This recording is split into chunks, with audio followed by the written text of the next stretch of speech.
Good evening. I'd like to convene the open session at 7:07 p.m. Thank you for joining us this evening.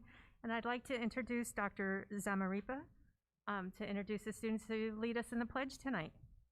Thank you, Board President Travante, members of the board, Superintendent Smith, cabinet, and members of the community. It is my honor and privilege to introduce three Santa Fe Awesome Cougar Scholars, 8th grader Michael Pimentuan, thank you, 6th grader Elena Diaz, and 7th grader Emily Martinez.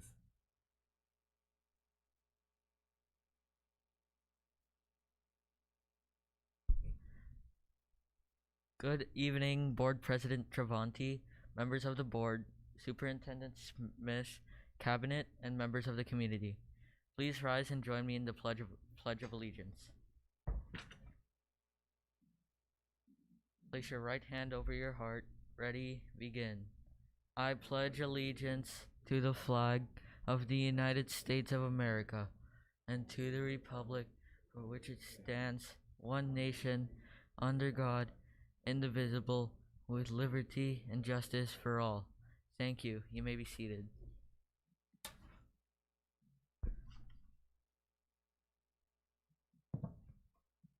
Again, good evening, Monrovia Unified Board of Education, Cabinet, and Monrovia community members. My name is Michael Pimentuan, and I am an 8th grade student at Santa Fe Computer Science Magnet School. I am a student in the Paxton Patterson STEM Lab. Last year, I was not able to be a part of the STEM Lab at school due to the pandemic. During my time in homeschool, I conducted projects at home. One of my favorite ones was testing the effects of heat on scrambled eggs, which I love.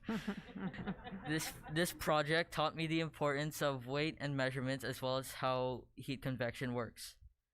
I was also able to do some experiments with ice and figure out which lattices which were structurally stronger to survive drops on cement.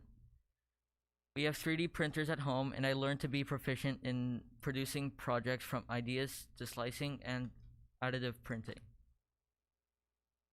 I am excited to start this school year and work on projects in the actual lab environment.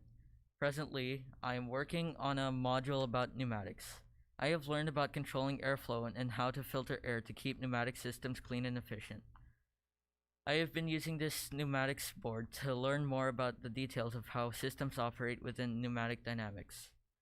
When I grow up, I would like to be a biomedical engineer. I want to develop new technologies to further knowledge about medicine and assistive technologies. Working with 3D printers and pneumatic systems made me realize how the technologies can work together to realize my ideas for biomechanical assistive technologies. Circling back to the simple egg experiment, I realized that the right measure of ingredients coupled with the right amount of inner fire can help me make my ideas into wonderful creations. I really look forward to learning more in the STEM lab this year and making my ideas into reality. All right, excellent.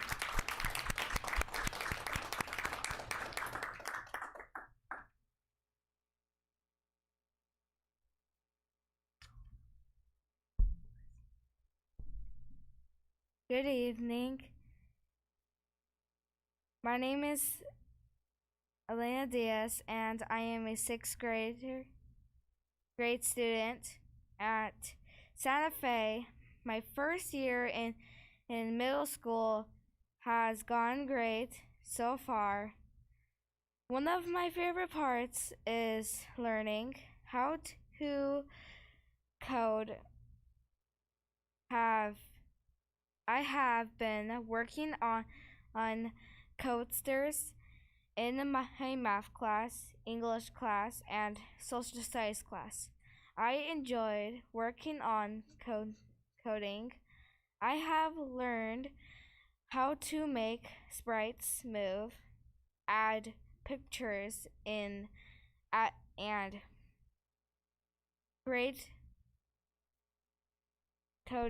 codes that tell a story. I am looking forward to learning how to program new and different projects that show my coding talents. Thank you.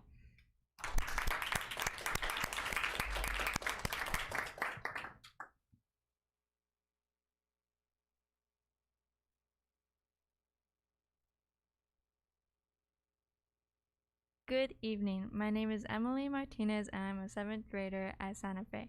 My coding journey began when I was younger at Plymouth. Since then, I have enjoyed learning how to code. This year at Santa Fe, I am in Mr. Johnson's advanced coding class. I have really loved working with the CodeSys program. I have already completed 5 lessons in Python code. Here's a screenshot of a project I created. This is a story about kindness between a toucan and a snake. It is based on one of Aesop's fables. The second project I completed today. It includes a math formula that Mr. Johnson taught us. CodeSys calls this a turtle setup. It is a repeating shape that uses a math formula to increase in size and changes colors as it does so. I want to continue to code into high school and even one day use it in my career. This opportunity has given me something I truly love to do and learn about. Thank you.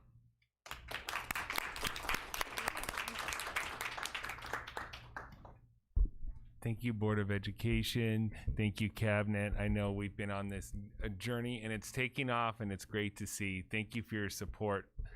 One other final thing I would like to say is the gardens are continuing to progress wonderfully. And I have to give a shout out to Board Vice President Lockerbie, who had her Girl Scouts on campus, gloves on, in the dirt before 9 a.m. on Sunday. So thank you very much for that. And we've received a lot of support from our partners, Amigos de los Rios and Food Ed, and we continue to cultivate more from the community. So thank you very much. Thank you. It was a pleasure to open the board meeting this evening. Thank you, Dr. Z, and thank you to the students. May we take a picture with them? Thank you.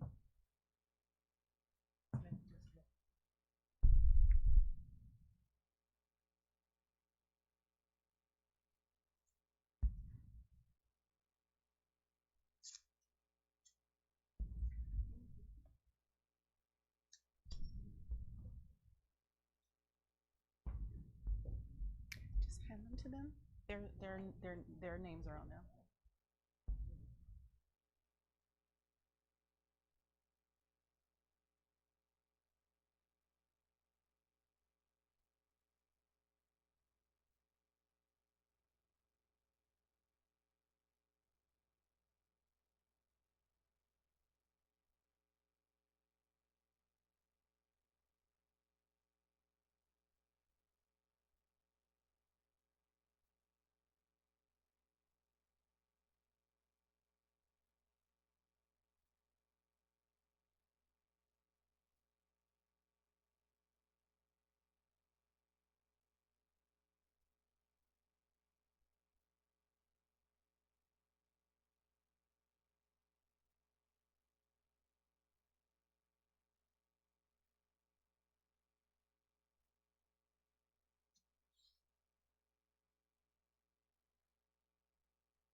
Thank you. It's always great having students here and lead us in the pledge and tell us a little bit about what they're doing in schools and what their aspirations are.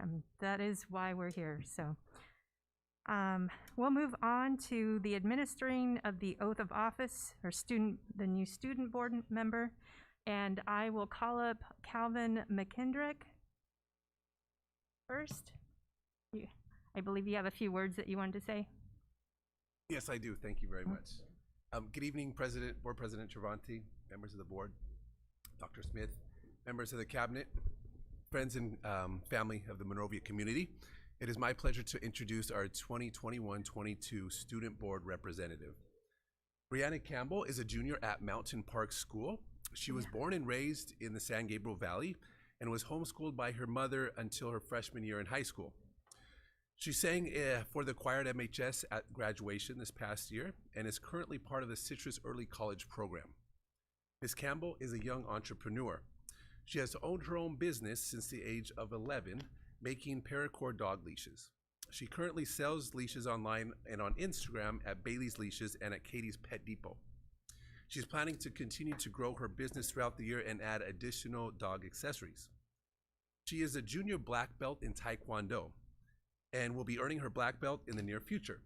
This summer, she earned gold and first place at the National Taekwondo competition at UST and earned a silver medal in AAU Nationals while qualifying for the AAU national team.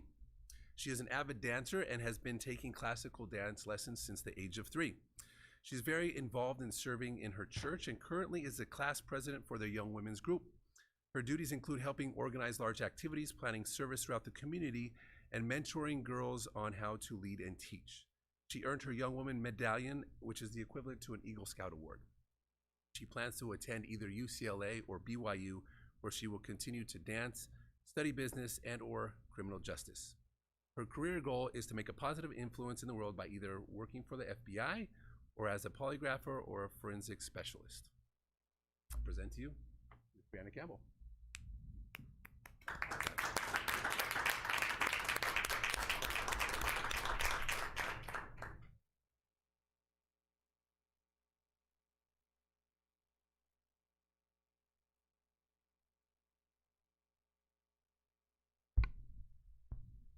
Ready? Okay. All right, so raise your right hand and repeat after me. I state your name. Do solemnly swear that I will support and defend the Constitution of the United States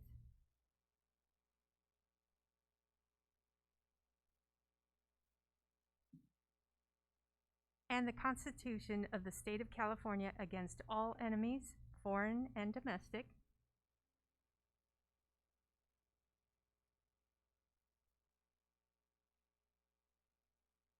and that I will bear true faith and allegiance to the Constitution of the United States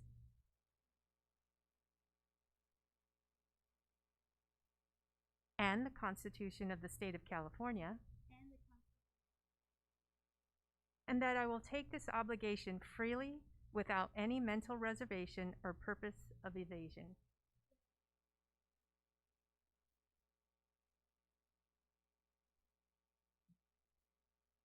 And that I will well and faithfully discharge the duties upon which I am about to enter.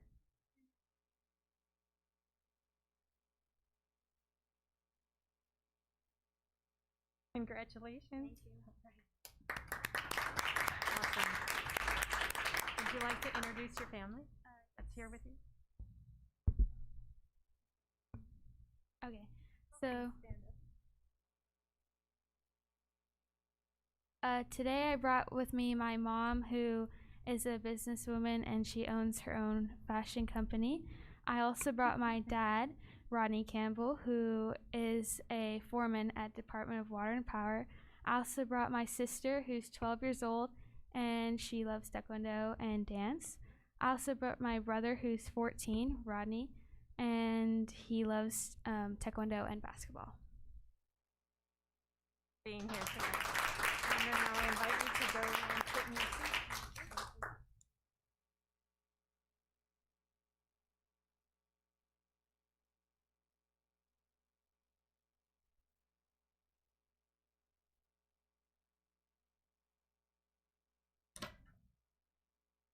Sorry, we did forget to take a picture. We want to do that. We want to make sure. Yeah.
try.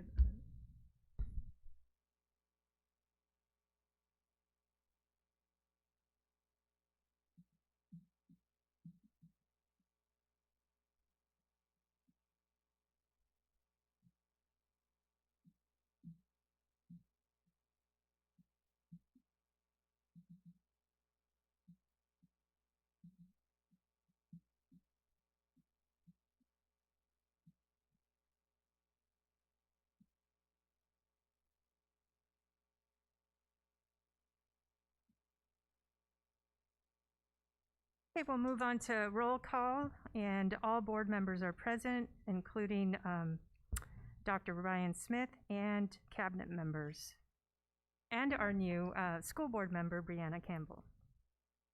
To report out on closed session held this date before our open session, with a unanimous vote, the board approved the appointment of Scott Moses to the position of principal at Clifton Middle School.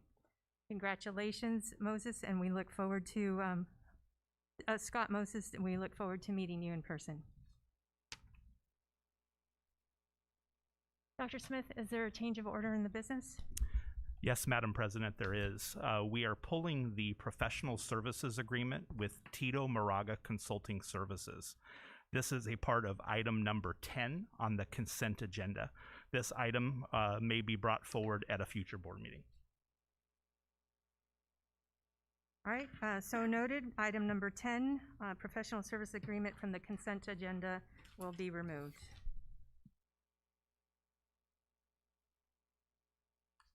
And then we have some minutes to approve, and we'll take them separately. On September 8th, we held a regular Board of Education meeting. Can I have a motion? So moved. Second. We have a motion and a second. Ms. Huff, can you call roll, please? Board Member Hammond? Yes. Board Member Anderson? Yes. Board Member Golar? Yes. Board Member Lockerbie? Yes. Board President Travanti? Yes. Motion carries 5-0. Thank you, Ms. Huff. Second, minutes were for the special Board of Education meeting held on September 10th. That was the board retreat. Can I have a motion? So moved. Second. We have a motion and a second. Ms. Huff, can you call roll, please? Board Member Anderson? Yes. Board Member Golar? Yes. Board Member Lockerbie? Yes. Board Member Hammond? Yes. Board President Travanti? Yes. Motion carries 5-0. Thank you, Ms. Huff. Moving on to recognitions and communications, board member reports. Ms. Lockerbie? Thank you, Madam President. As Dr. Zamaripa mentioned earlier, some of my Girl Scouts and some Cub Scouts and some Boy Scouts all got to volunteer and serve in the garden, the pollinator garden at Santa Fe Middle School. We were there to help maintain the garden. So we were there to help weed and replant, but so much of the day, the morning and the afternoon, were spent looking at bugs and digging up worms and running away from grasshoppers. That was me. And learning. And there was so much learning that was going on. And there was a huge age range of kids, boys and girls. I'm not sure if any of them were actually students at Santa Fe, but they were all so excited to be there and to be touching the earth and touching the plants and touching the bugs. They all wanted to touch the bugs. And it was just a really rewarding morning and afternoon, and I'm so thankful that we got to be there. I'm so thankful that we got to help Food Ed.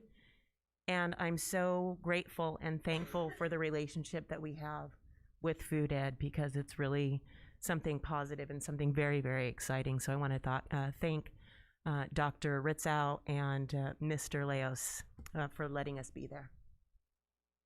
Fantastic. And that picture right there, the praying mantis, it's almost an optical illusion, making the arm and the praying mantis look giant. So. The praying mantis was giant. She was awesome, and she just kind of hung out with us all morning, and it was really exciting. Very good. Does that conclude your report?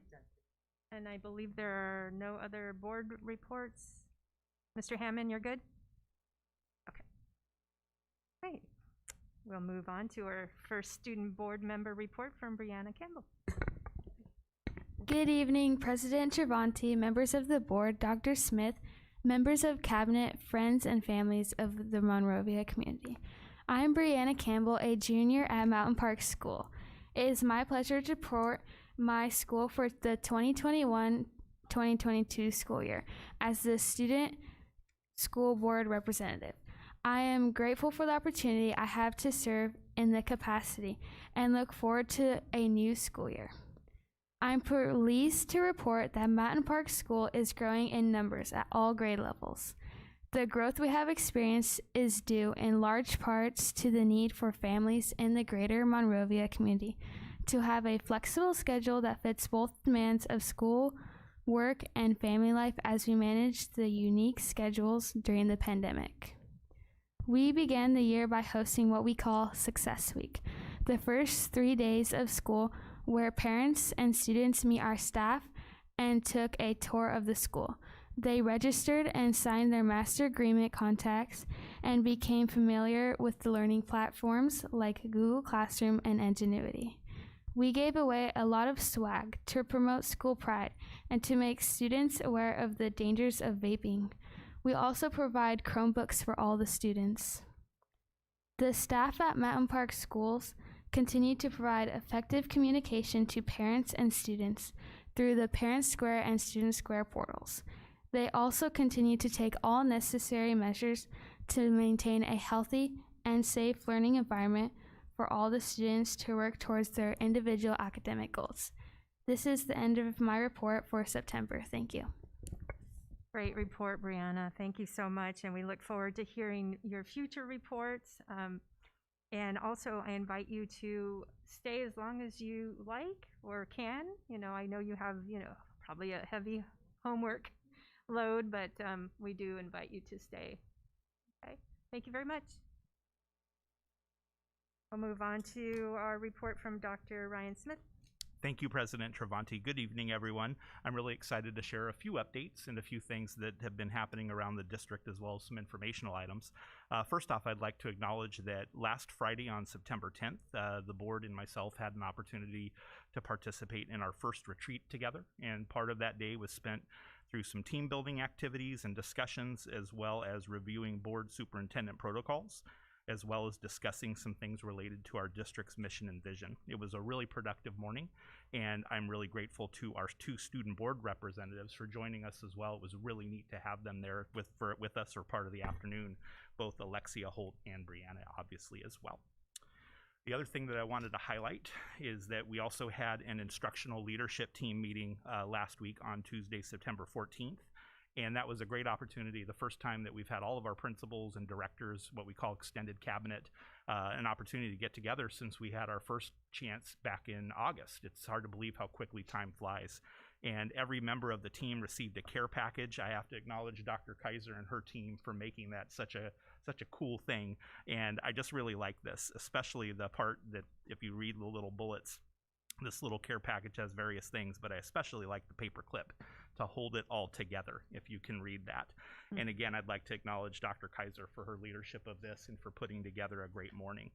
I also had the opportunity to join Ralph Walker on the Conversations with Ralph Walker show at our very own KGEM. And what a conversation it was. Ralph does not ask easy questions. So it was a fantastic interview and a fantastic experience, and I really, really enjoyed it. I'm not sure when it's going to officially air, but I'll make sure I update everybody when it does, because it was, I think it was an hour and a half discussion. It was a long talk, but a lot of fun. I'd also like to acknowledge, over the weekend, last Friday actually, I'd like to give a huge thanks to the Monrovia Rotary Club for hosting a fundraiser for the Wildcat Band and Color Guard that was held over at the Sauté Culinary Academy. It was a spectacular event, very well attended, And the best part is we had fun while raising money to support our programs. I'd like to thank our entire Monrovia Rotary Club for supporting this, the community who came out to be a part of it, and also our very own Rotarian Maritza Travanti for taking the lead on organizing it. It truly was a fantastic event. And that's me and my wife. We were assigned mango salsa. Thank goodness that's what they gave us, because we don't know how to cook very much or anything different. I'd also like to acknowledge the PTA at Plymouth for a really great surprise this morning. The PTA, the Dragon PTA, came out in force and really set this up. This is something that they call a spark, and so apparently somebody decided to send us a spark, and boy did it brighten everybody's day as they came in. And then there's a little QR code where you can pass the spark forward, and I know a lot of people did that. I'd like to thank Principal Giroux and his PTA and his team and staff for making our mornings. We greatly appreciate it.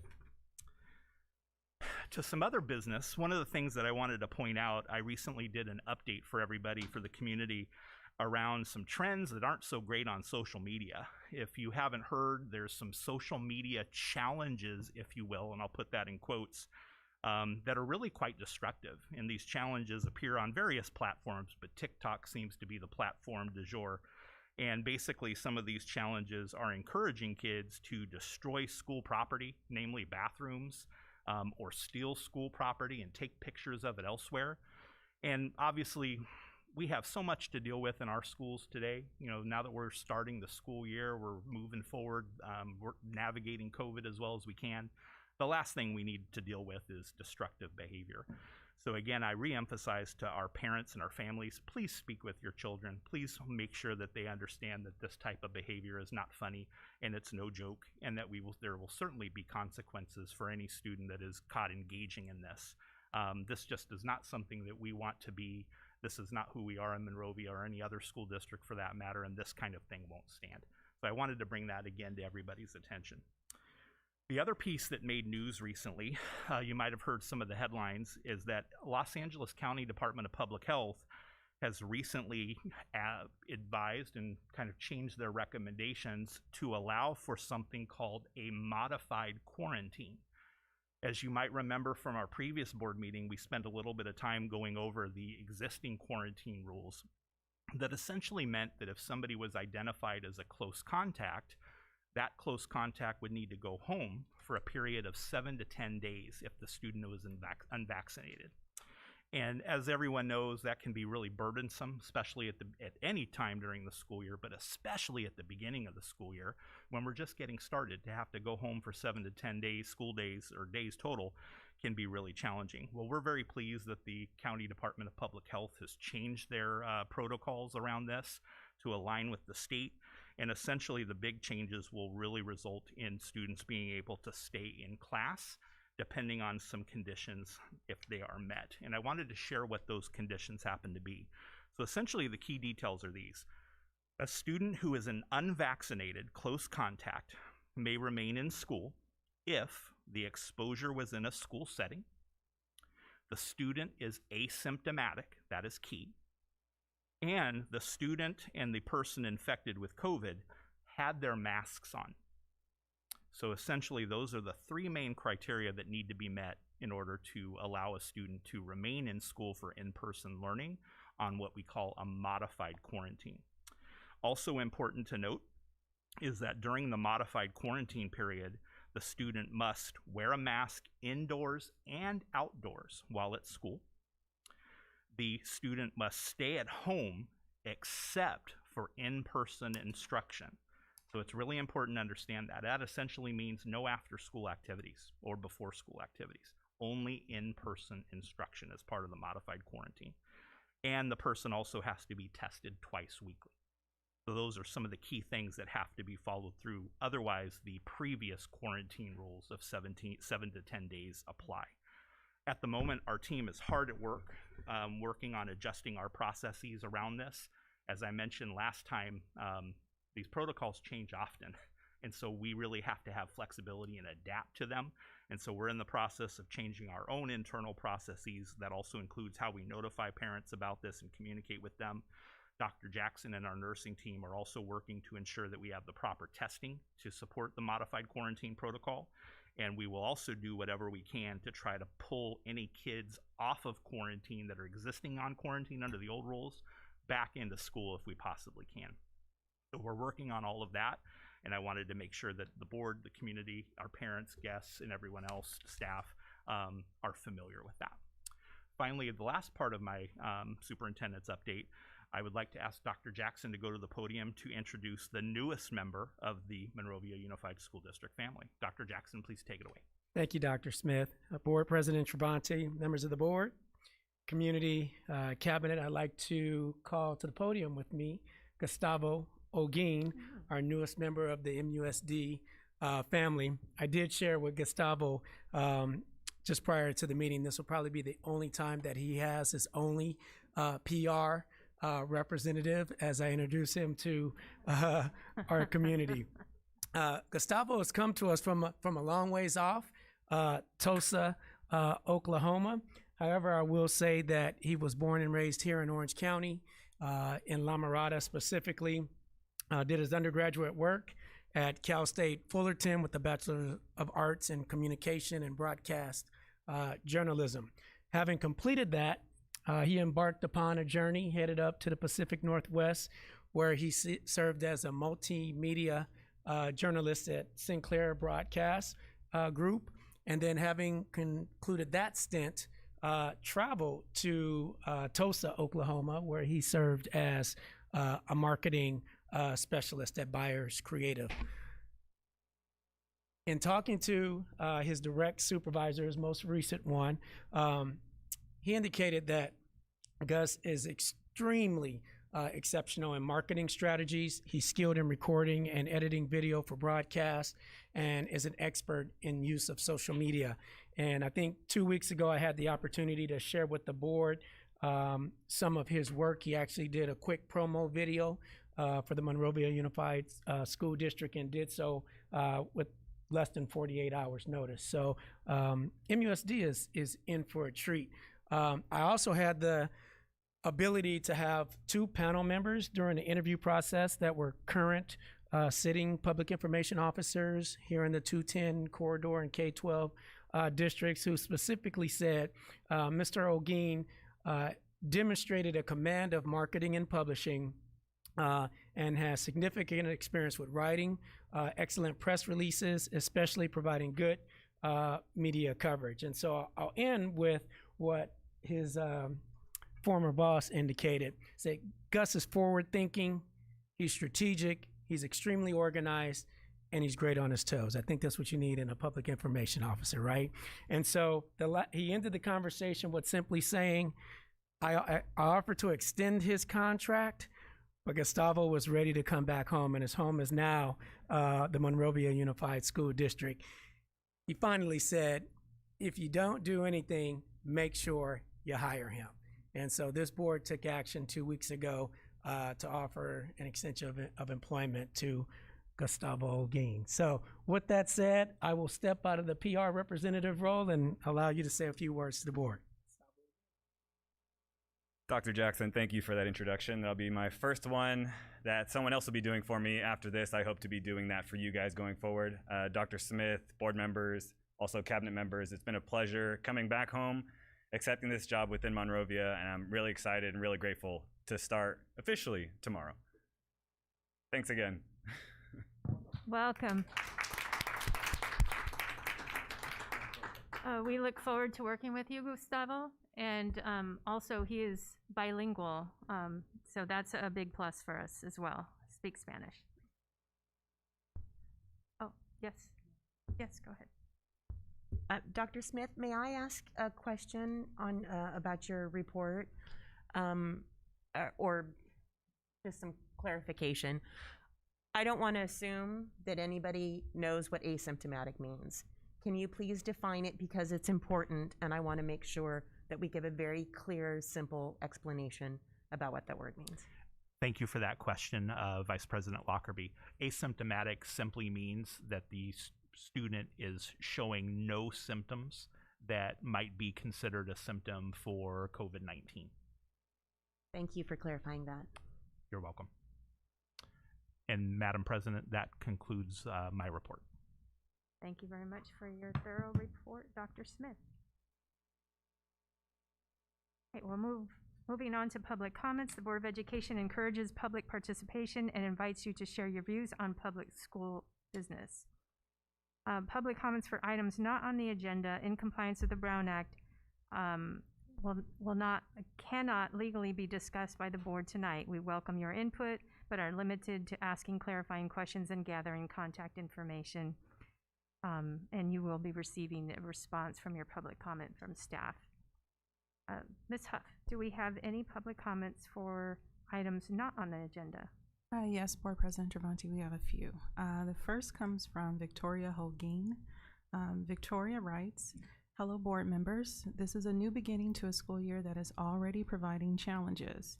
It's great to be back with a fresh start. However, my biggest concern is contact tracing. A few incidents of positive tests have come up, yet as a classroom aide, I have never been notified of the 2 cases which directly impacted my health.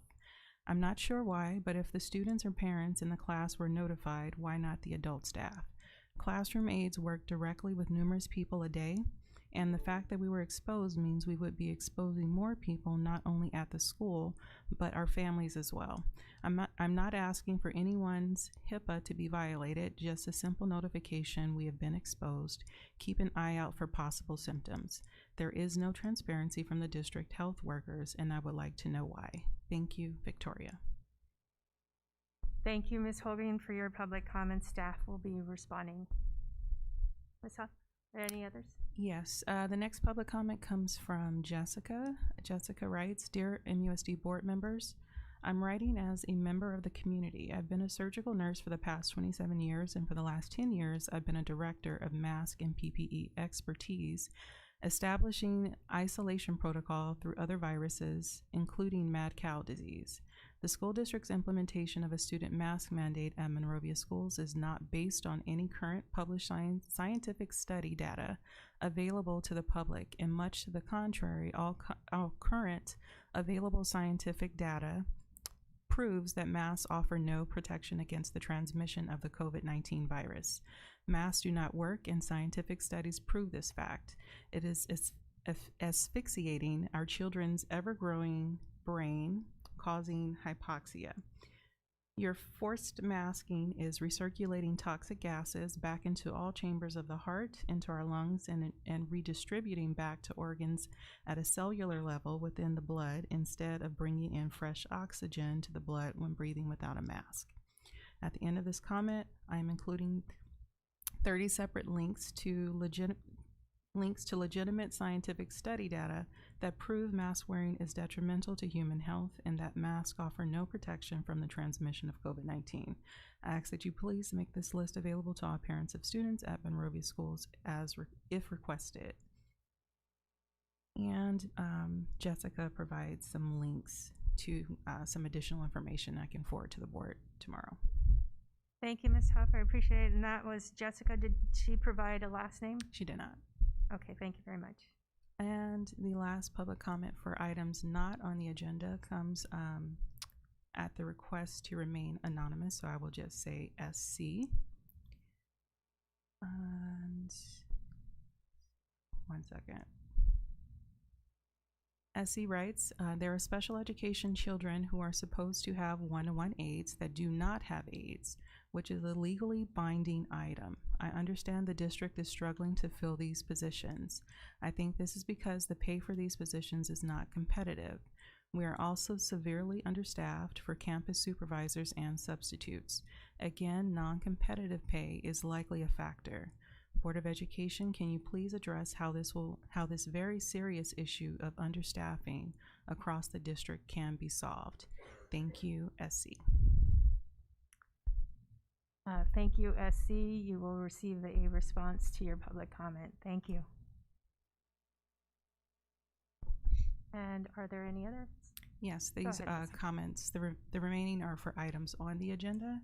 Oh. The first comes from Kim Petula. Kim writes, "Hello, board members. I have heard rumors of a possible deputy superintendent position being flown. I respectfully ask, before you approve this expense, you look into other items that would better directly support students on a day-to-day basis. salaries being one. I can only speak of grumblings I hear from MTA, but I can speak personally from a classified perspective. The cost of living, as you know, has dramatically increased in the last few years. Yet classified are lucky if we get 1%, as most of us are not full-time. Those of us on the top of the pay scale have been between $20 and $21 an hour since 2018-2019. Most special ed and kindergarten aides work 3 to 5 hours a day. 3 to 3.5 hours a day. Minimum wage in 2018 was $10.80. It is now $14, soon to be $15. As a special ed aide on the top of the pay scale, working 6 hours a day still doesn't even make the equivalence of minimum wage at the end of the year, forcing many to get other jobs in order to support or contribute to our families.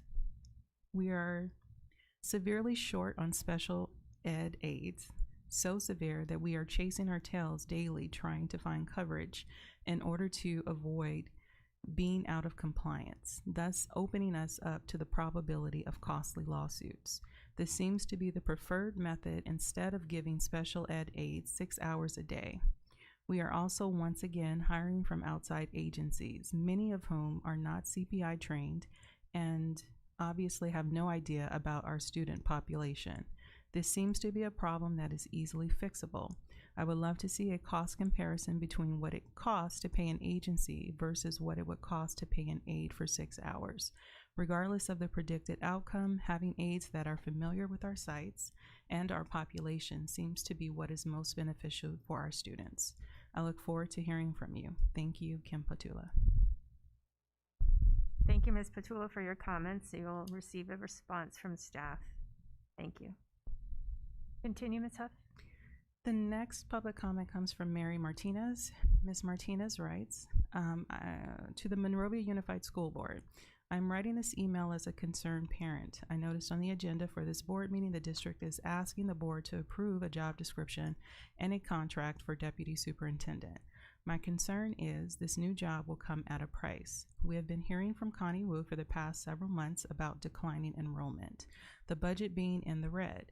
Basically that the district does not have any extra money.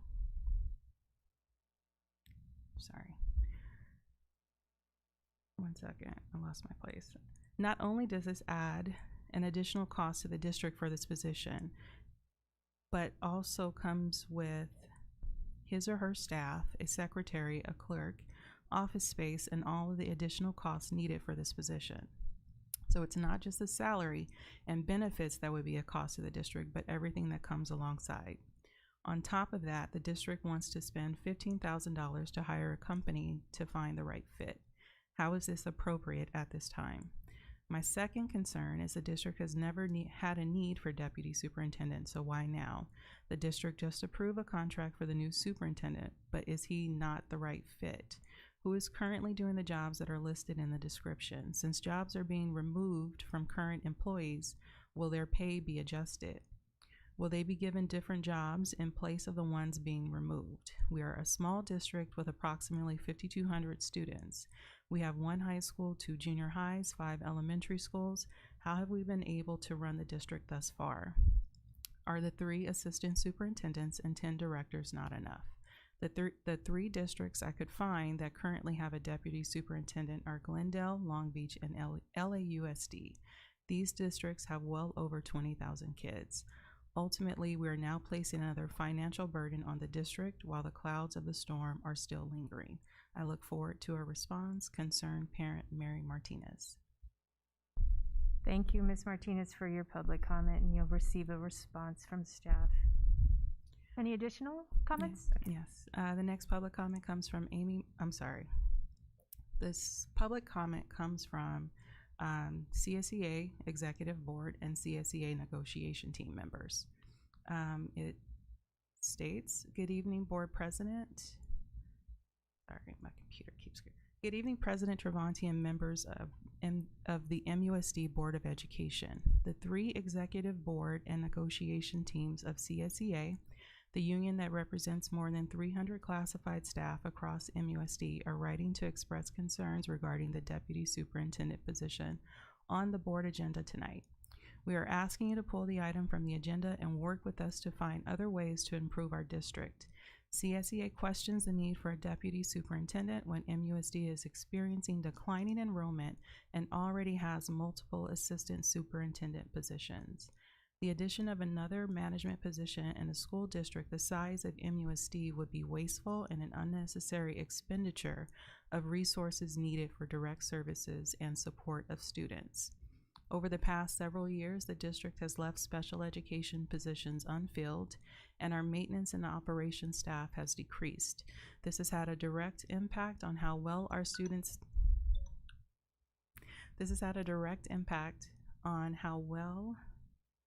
I'm sorry, I lost my place. This has had a direct impact on how well our students do in school. We're told when we advocate for additional staff that there is not enough money in the budget. CSEA and MUSD have a history of collaboration both sides value. These actions do not demonstrate the partnership we have built over the years. The CSEA Executive Board and negotiations teams are asking the board to reconsider filling the deputy superintendent position and to work with CSEA to find other ways to support the students we serve. Is that it? Okay. Thank you. I believe this came from the Executive Board of CSEA. It did. Thank you for your public comments. The next public comment comes from Sandy Castro. Sandy writes, not so long ago, 4 district leaders were reclassified to assistant superintendents. Is it necessary to add a 5th assistant superintendent in a small district? Where is this money coming from? The money for a deputy superintendent can be used to provide a pay increase for staff instead of the 1% they have been receiving, or the money can go towards their medical benefits, especially since cost of living is going up. School sites are short-staffed. Many employees are doing double the work just to get everything done. It would be essential to focus on hiring more classified staff than to hire more admins. Thank you, concerned employee Sandy Castro. Thank you, Sandy Castro, for your public comments, and you will receive a response. Any others, Ms. Huff? There is one. It's not for items on the agenda, so I missed this one. I apologize. It's simply from Jason Willoughby. He's asking, why aren't public comments allowed live via Zoom? Okay, thank you, Mr. Willoughby. You'll receive a response to your question. And that concludes public comments? It does. Thank you, Ms. Huff. I know that was a lot to read.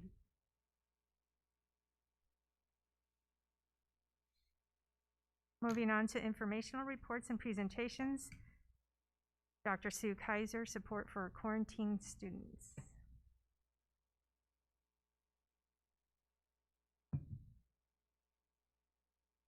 Good evening, Board President Travanti, Board Superintendent Smith, fellow cabinet members, and community.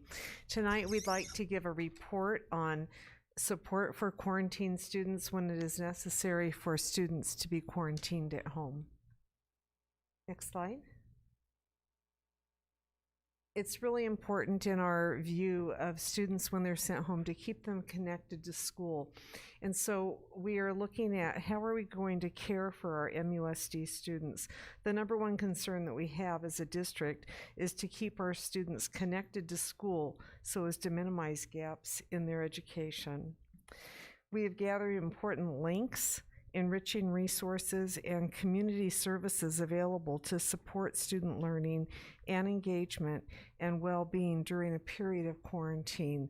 And we'll go on to explain some of those resources that we have for our students. Next slide, please. So the first thing that we're looking at doing is signing our students up for short-term independent study. During quarantine, the student will be on short-term independent study. The teachers will be using their Google Classroom to give assignments and to give feedback on work completed during the quarantine period, and it will be the student's own classroom teacher.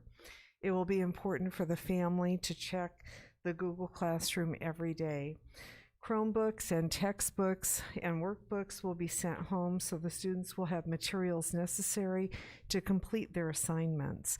And while they're on short-term independent study, they will be counted in their attendance as being at school during those days, so it will not count against them in the attendance world. Next slide, please. So what are some of the resources we have? We have creatively knitted together some resources for our families. The first thing that we found is that through our own city library, there is live chat tutoring, and we've put together links on a flyer that we will be handing to each family that gets sent home for short-term independent study, these links. And so the way that it works is the family, when there's a tutoring need, they go on to this link and they request tutoring in a specific subject.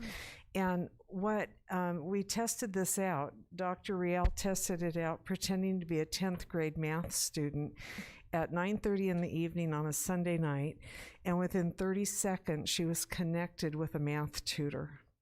And then she had to confess that she really wasn't a student at all, that she was just checking it out.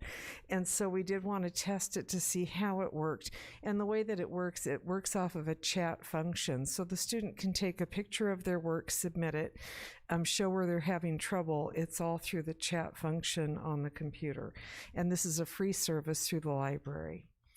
The Google Classroom will be there, and this will be a place where the family can access the daily assignments.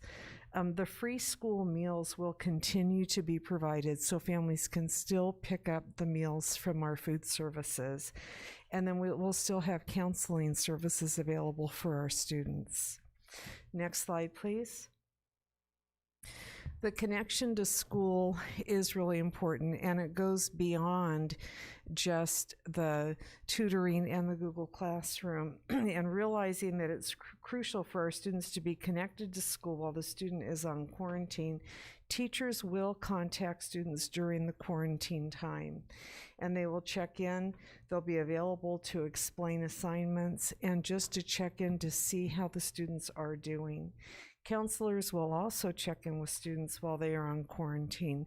So the way this might work, if a group of 5 students is sent home on quarantine from a classroom, the teacher might check in with them together on a Zoom link. If it's one student, the teacher may pick up the telephone and call. And so we are asking our teachers to do this at least 2 times during the week so that we have our students connected, hearing the voice of their teacher, and then the counselors also. Next slide, please. When a student is being sent home on the short-term quarantine, the family will receive this flyer. And I've provided the flyer for each of you. And so this flyer is a flyer that is, there's a QR code. When they hold their phone up and take and link up to that QR code, it takes them to the live links on each of these things, which is inclusive of our school lunch menus, the live tutoring through the library. The link takes you right there. The counseling services, it takes you right to any level of counseling, whether it's elementary, middle school, or high school, depending on the level. And so these are the links that are all live and through that QR code. So we tried to make it simple and usable and send resources home with our families, trying to wrap around our services for the students. Next slide, please. And this is for the middle and high school. The flyers are in Spanish and English, so that we do have them available for families that speak Spanish. So what happens if a teacher is quarantined? And we've been looking at the different scenarios of what is it that we can do to keep things really together for our students. Keep that paper clip handy, keep things together here in the district for the kids. And so should the classroom teacher be asked to quarantine and who is not ill, the teacher may zoom into the classroom and be on the projector on the screen. And then what we would do is put a substitute teacher in the classroom to do the monitoring. But the teacher can continue teaching from home via Zoom. And should the teacher not be able to zoom into the classroom, the substitute teacher will be there to teach the class. And if the teacher is zooming in to teach the class, we will not be logging any sick time on that teacher's sick time log. They will be as they're teaching. So these are the resources and the processes that we are putting into place right now in case we have quarantined teachers or students. Any questions? Anderson? Thank you. This was a lovely summary of what we're offering. I appreciate that. One small question, and it's really just a clarification. You stated, I think, on one of the slides that it's important for each family to check in daily on their Google Classrooms to make sure they have all their work. Can we make sure that any work for that day is posted by the start of school so that the kids have it and they can be working during school hours instead of later in the day where it may impact the family schedule? We can make that request, yes, Okay. certainly. Thank you. Any other questions, comments? Rob? I'm good. Dr. Kaiser, I do have a question because you did provide us with the flyer. And so I tried the QR code. So when is it activated? I guess the QR code. When does it start? It should be activated. So if it's not, we'll check on it. It was working the other day, so we will check on it. 2 of us tried it and didn't work. Okay. So just to give you that heads up. Okay. Right. Thank you, Dr. Kaiser, for your presentation. Okay.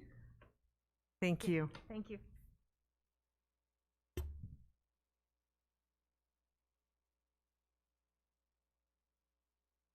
Okay.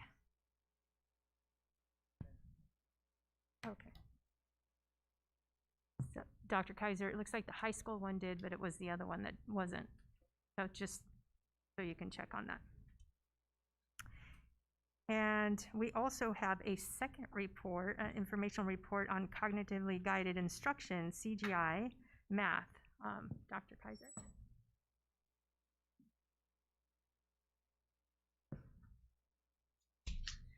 I'd like to bring Dr. Greg Giroux up, and Greg, you could present over here, then you can see a little bit better. Dr. Greg Giroux has prepared for you the presentation on CGI he presented last year, and this is a follow-up on CGI and the progress that has happened so far at Plymouth. And then we'll close with our last slide talking about how this is being supported district-wide. So, Dr. Greg Giroux.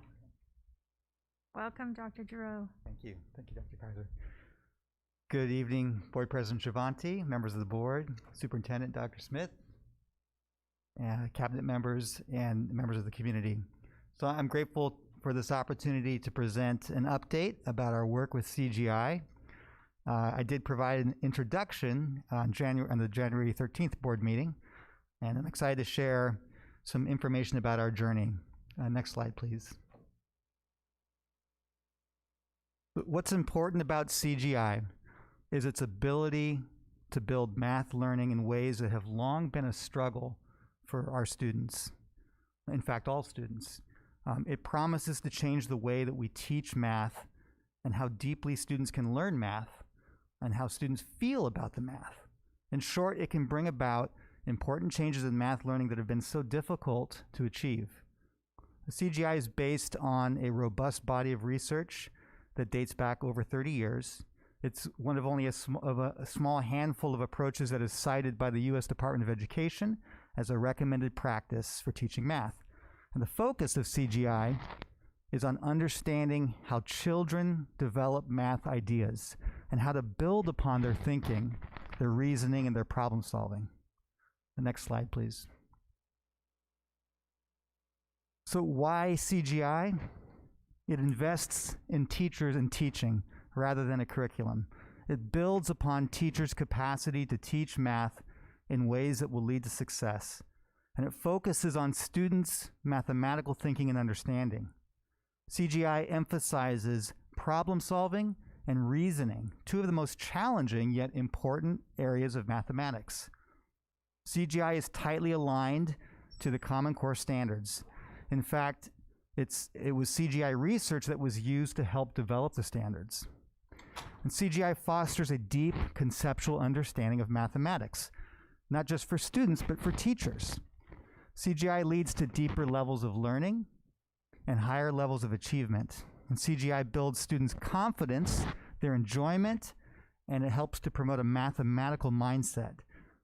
Even our very young students at Plymouth are already seeing themselves as mathematicians. CGI complements and supports core math programs. So CGI is not a curriculum or a program, it's an approach. And it's a lens through which teachers can find the best ways to support,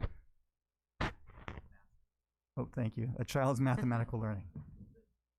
Where's that coming from? Thank you. Next slide, please.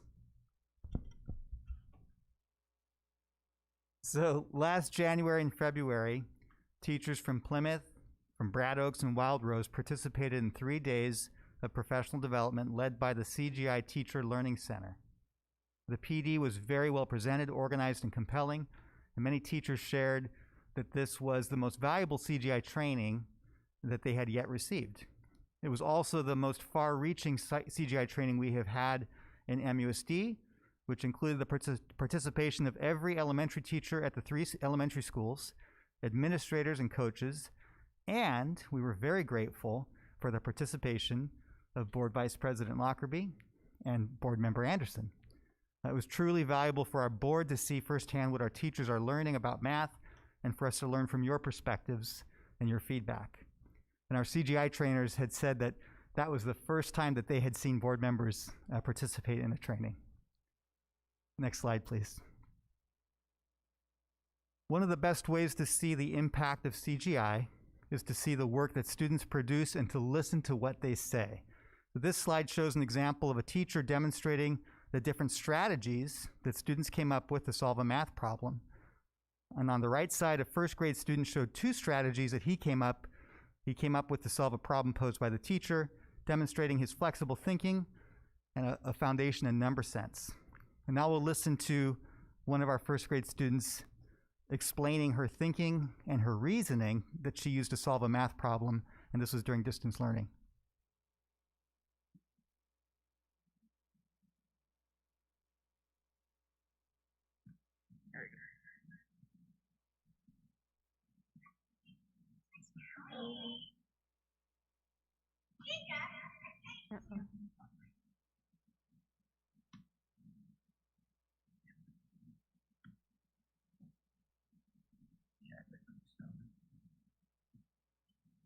Let's get a quick start.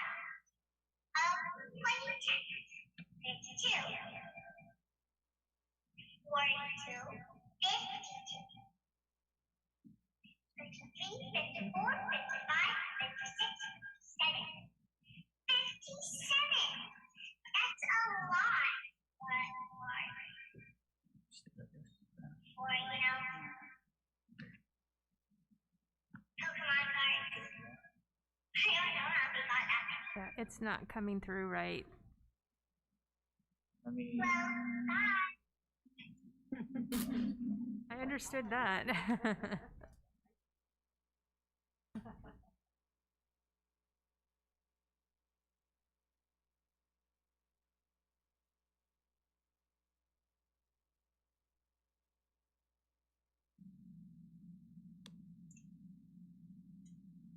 oh, hello. The problem of the day right now is Jacob has 32. Oh my goodness. For his birthday,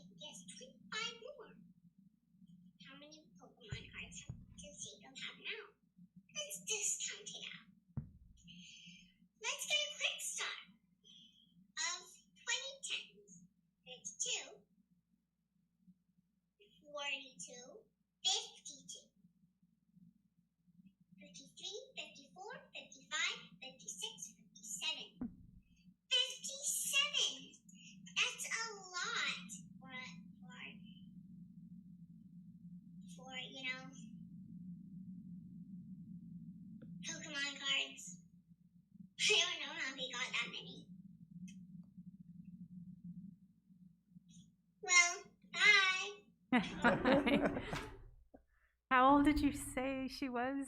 This is last school year. She was in first grade. First grade? Yeah. Wow. I'm glad we replayed that. It was worth hearing. Let's see. So on this slide, we'll hear two other students explaining their mathematical thinking to solve math problems. The second video was from a parent workshop, actually, where we modeled for parents how to support their child's mathematical thinking and problem solving. And the child jumped into the parent meeting because he just had to share his thinking. So, yeah. I choose to fix it because there wasn't one cookie left, there were 6 cookies left. I'll show you how. There were 10 cookies on the pan and 5 on the plate. Tim's dad ate 9 cookies off the plate. Pan. 1, 2, 3, 4, 5, 6, 7, 8, 9, 10. 1, 2, 3, 4, 5. Tim's dad ate 9 cookies off the plate. 1, 2, 3, 4, 5, 6, 7, 8, 9. How many cookies are left? 1, 2, 3, 4, 5, 6. There wasn't one cookie left. Tim has 6 cookies left. And it should be 15 take away 9 equals 6. Good job. So my thinking is that 22 plus 6, it would not be correct because 2 and 6, if you add them together, it will equal 8. And 28 is not any correct answer because 24 is not the same thing as 28. So I was thinking that 6, it's a really even number, and I know that there's a fact family that's there's 10 and there's 4 and there's 6, and those, if you add 6 and 4 together, they're gonna equal 10. And what I was thinking is that I have 6 ones to subtract from 22. So first I subtract 2, like counting backwards from, skip counting from 2. And I skip counted backwards by first 22, 20, 18, 16. Excellent. Just want to highlight a couple things that, CGI was never designed for distance learning, and our teachers did an amazing job of finding ways to apply it. The first video that we saw was a teacher's idea of how to implement this through that. And the students who we just heard, there's a reason why they had that confidence. It's the way the teachers work with them in the classrooms too, that they really felt the confidence to share their ideas and saw themselves as mathematicians. Next slide, please. So on this slide, we'll hear from one of our amazing teachers at Plymouth, Mrs. Williams, and she'll describe the impact that CGI has had on her teaching.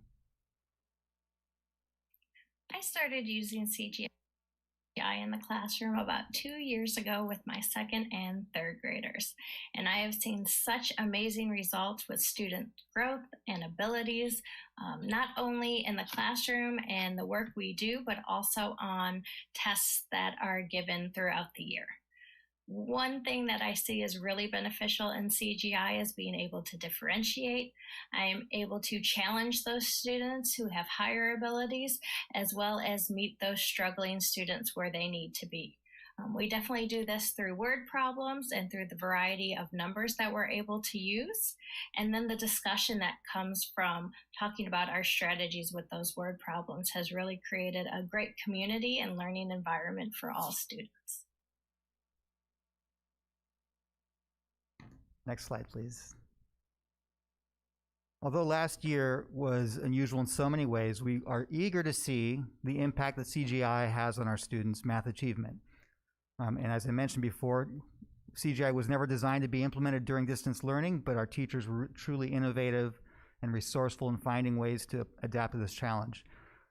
This slide shows how Plymouth's 5th grade students have performed on the SBAC math over the last 3 testing periods. The graph shows the percent of students who were at or above the standard. I'll point out that there was no test in the 2019-2020 school year, and this last year's data was shared with us but remains unofficial. Next slide, please. This slide shows how Plymouth's 5th grade students have performed on the math inventory, or the MI, over the last 3 school years. And the graph shows the percent of students who performed at the advanced and proficient levels.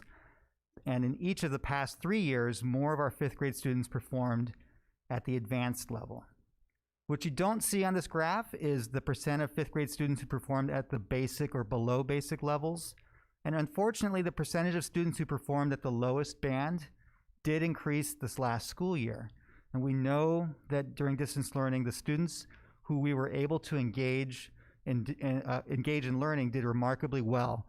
However, in spite of our efforts, there were some students whose participation during distance learning was sporadic, and many of these students did fall further behind. Next slide, please. This slide provides a snapshot of how different student subgroups performed on the SBAC math during the 2018-2019 school year, which was the last time this data was reported. The graph shows the percent of MUSD students in 3rd, 4th, and 5th grade who performed at or above the standard. The subgroups listed are all students, English learners, socioeconomically disadvantaged, students with a disability, and Hispanic Latino. Next slide, please. This slide breaks down the SBAC math into categories, which are called claims. Like the previous graph, this comes from the 2018-2019 school year, which was the last time this information was made available. The graph shows the percent of MUSD students in 3rd, 4th, and 5th grade who performed at or above the standard in each category. While there's room to grow in all areas, MUSD students struggled more in problem solving and communicating reasoning. I will mention that this trend is what we would see in LA County and throughout the state of California. Next slide, please. After consulting with our teachers, there was a strong consensus that our next steps at Plymouth are to focus on successfully applying CGI in the classroom. And to support this, we plan on providing opportunities for teachers to collaborate and participate in lesson study, where teachers collaboratively plan CGI instruction.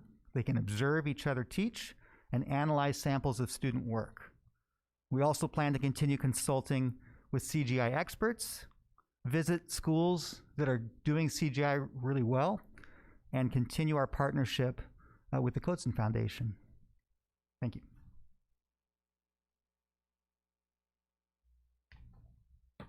Next slide, please. And so our next steps district-wide, this was a snapshot of Plymouth, but we do have 5 elementary schools. And so to give a little rundown of what the progress is in the other schools, this is what we have going on and what we're planning. We have 3 elementary schools who have been Coatson alumni schools. Coatson is the foundation that has been funding all of our CGI work. And they have participated with Plymouth in the CGI training over the course of the past 3 years. These schools are Wild Rose School of Creative Arts, Red Oak Science Academy, and Plymouth Elementary School. The training has brought awareness and strategies to the teachers to enhance their work in mathematics. This year, these 3 schools plus Monroe Elementary School will be applying for the alumni grants in the area of CGI to continue the strategic work that has begun.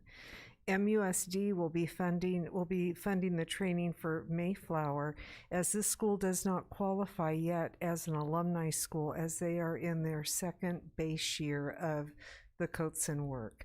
At the end of this year, they too will be an alumni school, and they will be able to apply for the same grants that the other schools apply for regularly. And this concludes our presentation on CGI. Thank you, Dr. Kaiser and Dr. Giroux. Any questions? Fuller? Okay, But Ms. I always Anderson. go. I always go first. Thank you very much. It was such a pleasure to attend this training, and this was. These are the types of examples they showed in the training, and I'm so pleased to see that it played out in Plymouth in the midst of a pandemic, no less. I have a couple of just clarifying questions with regards to the below basic and far below basic.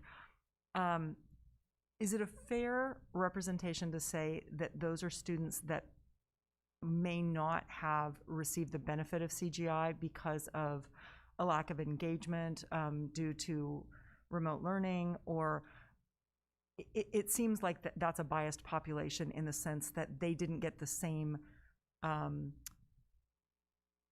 benefit that maybe they would have had they been in the classroom. Is that a fair recommendation? Or that's not the right word. What am I thinking of? Now, assessment, sure, thank you. That's what we hypothesize, and we're eager to see, now that we're back in person, the impact that we can have on those students. But certainly during distance learning, the teacher is limited by the screen. We have to depend on the child or the parents also to bring that child to engage. And so that's what we're hypothesizing was a big part of it. And the teachers just have flat out said that they can tell when some students were either not there at all or busy or their screen's off, so it's hard to know what's happening. Right. So we're eager to really reach those students who fell further behind. It is easier to reach them when they're sitting right in front of you. Yeah. Okay, great. And then the 2018-2019 SBAC claim, these are the last two graphs I think you showed. Is this 2018-2019, I think Dana Williams said she's been doing this the last 2 years. Is this then pre-CGI? Or is this the first year of CGI implementation? So the teachers at Plymouth began using CGI over 3 years ago. So part of that reflects the work that had already begun in Plymouth. But I believe I shared district-wide data, especially when we're looking at the subgroups, so it's more meaningful. So it's hard to know the impact. There were pockets of teachers at other schools doing CGI, but it was primarily at Plymouth. So it's hard to draw, to make that connection. But yeah, the work had begun at Plymouth before that. It also, I'm not able to extract out the growth that may have occurred based on previous years from this. So I think in future, I would love to see, because you have that in other graphs, the growth that I imagine is probably existing there. So that would be a even better reflection, I think. And then finally, Dr. Kaiser, you mentioned that the 4 elementary schools will be applying for, well, all 5 will be engaged in CGI training this year. Is that That's correct. Okay. And so 3 of the schools, Brad Oaks, Wild Rose, and of course Plymouth, are already teaching using CGI. Would we expect Mayflower and Monroe to begin the implementation like next semester, or be next year, or what is the teachers will be implementing as they learn. So as they engage in the lesson study, or when the experts come and they're doing workshop, teachers will begin to implement these strategies as a strategy bank. It's not a program where they open a box and start a program. They're strategies that grow in the classroom over time. So I guess that changes my question a little bit. When do we expect that they will have the training so that they can get the benefit of this? What is your schedule?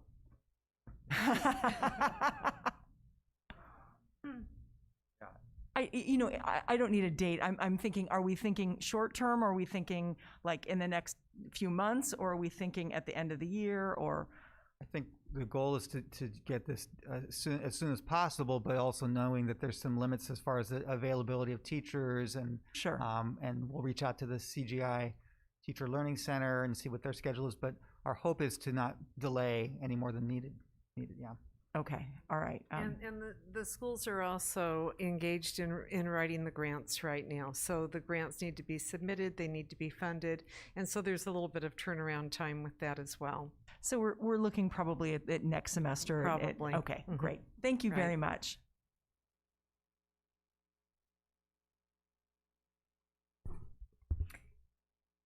I am so excited about the notion of a approach to teaching math, especially a math phobic learner as myself.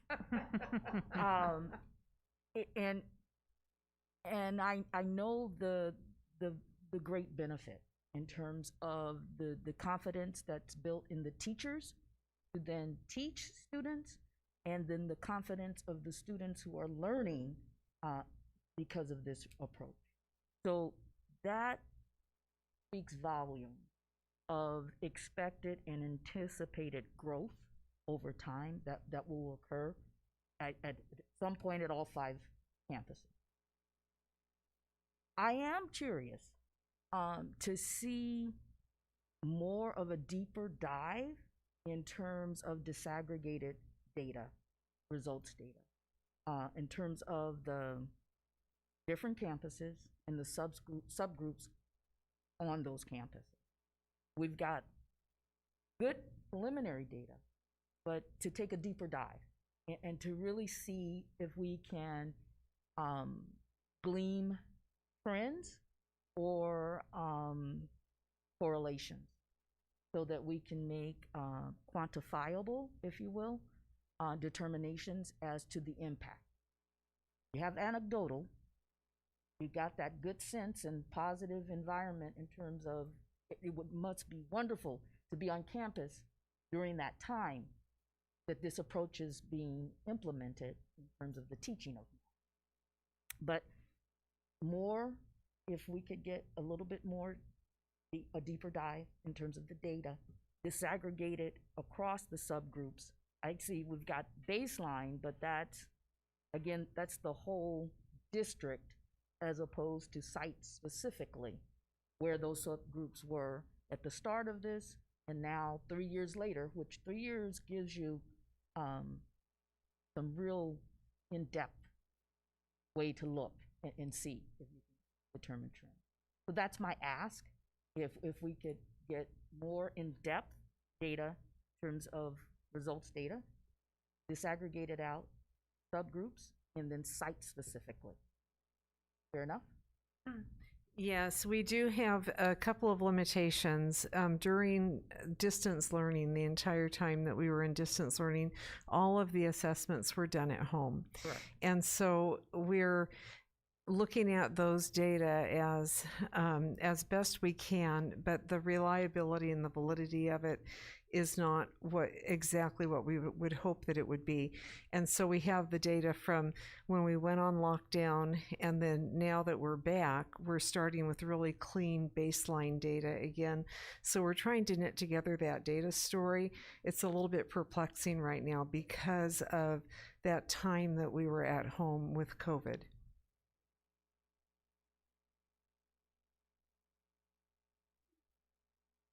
Thank you. I actually don't have a question. I have a comment, if you'll indulge me. Much as Ms. Golar mentioned, not the best math, not the best math student. So when I'm hearing a new approach to math, I think, let's see. I'm a little skeptical. I've had an opportunity to watch this.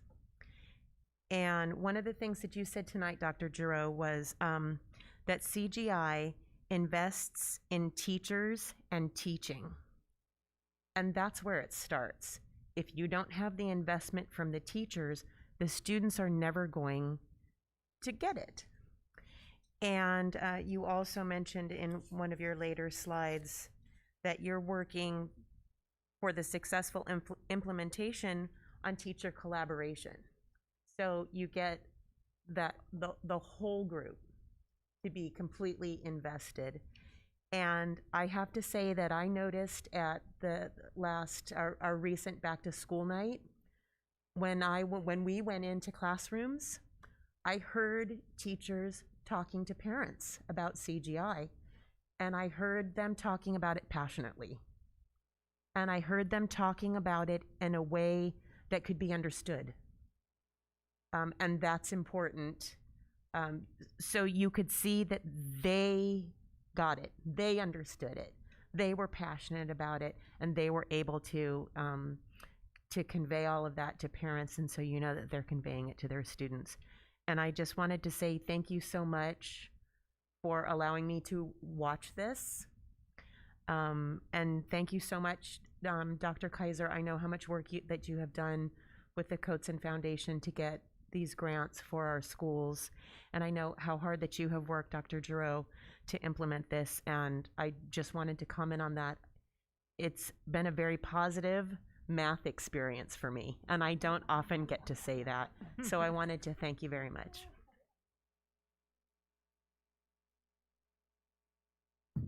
Mr. Hammond? You good? Okay. All right. Thank you very much to the both of you for your presentations. Moving on to consent agenda. Routine items of business placed on the consent agenda have been carefully screened by members of the staff and will be acted upon the board in one motion. Board members have also had the opportunity to have their questions answered. I'll entertain a motion. Madam President. I'm sorry, with the exception of item number 10, which was stricken from the consent agenda. Well, to be clear, item 10 itself has not fully been stricken, just the one component of item number 10, which is the professional services agreement with Tito Moraga Consulting Services. There are two other items on that particular consent, or on that particular item, that are not being stricken. Okay. I also wanted to make one clarification regarding an item. Item number 5 on the consent agenda, the financial implication in the board's packet and online for the public indicates $11,000 as a budget impact. That has been corrected to be $14,000, not $11,000. And again, that has been corrected both online and in our board members' packets this evening. Thank you, Dr. Smith, for those two changes to the consent item. With those two items, the correction on number 5 to 14,000 and item number 10 with the professional service agreement. And I have a motion, please. So moved. Second. We have a motion and a second. Any discussion or questions? Ms. Huff, can you call roll, please? Board Member Lockerbie? Yes. Board Member Hammond? Yes. Board Member Anderson? Yes. Board Member Golar? Yes. Board President Travanti? Yes. Motion carries 5-0. Thank you, Ms. Huff. Moving on to action items, educational services. Dr. Sue Kaiser, you're back up again. Yes, good evening. The Board of Education is requested to accept textbooks for public review prior to adoption for high school mathematics and geography in grades 9 through 12. The rationale is that our high school mathematics and geography adoption teams have reviewed text and other materials available for use in mathematics and geography programs, respectively. The below texts are recommended by both teams. The Practice of Statistics, 6th edition, by Bedford, Freeman, and Worth, Calculus for AP by Senji Learning, Geography Alive by TCI, Teachers Curriculum Institute. The estimated total cost for the 6-year mathematics curriculum bundle, which includes the digital platform, is $201,476.55, and the geography curriculum bundle, including print and digital, is $7,801.99. Cost for materials will be paid with the Expanded Learning Opportunities Grant. These materials will be in the foyer for 30 days on public display. This agenda item is the equivalent of a first reading in the adoption process. Thank you, Dr. Kaiser. Any questions or comments for Dr. Kaiser? Go ahead. Thank you, Dr. Kaiser. Could you please explain for us what the adoption process is, how we get to the adoption?